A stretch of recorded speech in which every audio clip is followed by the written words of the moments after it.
Actually இவங்கள பத்தி intro கொடுக்கும்போதே நான் யோசிச்சுட்டே இருந்தேன். என்னடா இவங்க மாடலா இருக்கேன்னு சொல்றாங்க, பேக்கிங் கிளாஸஸ் எடுக்கிறேன்னு சொல்றாங்க, இன்னும் நிறைய லிஸ்ட் போயிட்டே இருக்கே அப்படின்னு சொல்லிட்டு நான் சொல்லி தெரிஞ்சுக்கிறத விட உங்ககிட்ட இருந்து கேட்கணும் அப்படின்னு இன்ட்ரெஸ்டிங்கா இருக்கு. சொல்லுங்களேன், என்ன பண்றீங்க அப்படின்னு சொல்லிட்டு. ஓகே, ஆக்சுவலி நான் ஃபேஷன் ஷோ அப்படிங்கிறத தாண்டி பார்த்தீங்கன்னா நான் பேக்கிங் கிளாஸ் எடுத்துகிட்டு வரேன், பியூட்டிஷியன் ரன் பண்ணிட்டு வரேன், அண்ட் சலூன் ரன் பண்ணிட்டு வரேன்.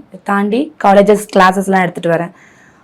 இது மட்டும் இல்லாமல் கவர்மெண்ட் டெண்டர் கிளாஸஸ்லாம் சொல்லுவாங்க இல்லையா, அந்த ஃப்ரீ கிளாஸஸ்லாம் கண்டக்ட் பண்ணி கொடுப்பாங்க. ஸோ அந்த மாதிரியெல்லாம் கிளாஸஸ் பிரான்ச்சஸ் டு பிரான்ச்சஸ்லாம் எடுத்துகிட்டு வரேன். Wow, super.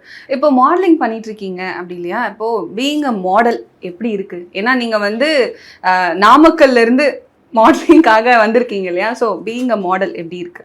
Yeah, good. Because நான் இந்த சூஸ் பண்ணது மாடல் அப்படின்னு சூஸ் பண்ணது இப்போ இல்லை. நான் முடிச்சதே வந்து பார்த்தீங்கன்னா ஃபேஷன் டெக்னாலஜி தான் முடிச்சிருக்கேன். ஃபேஷன் டிசைனர் காலேஜ் பீரியடில் படித்ததே ஃபேஷன் டெக்னாலஜி தான்.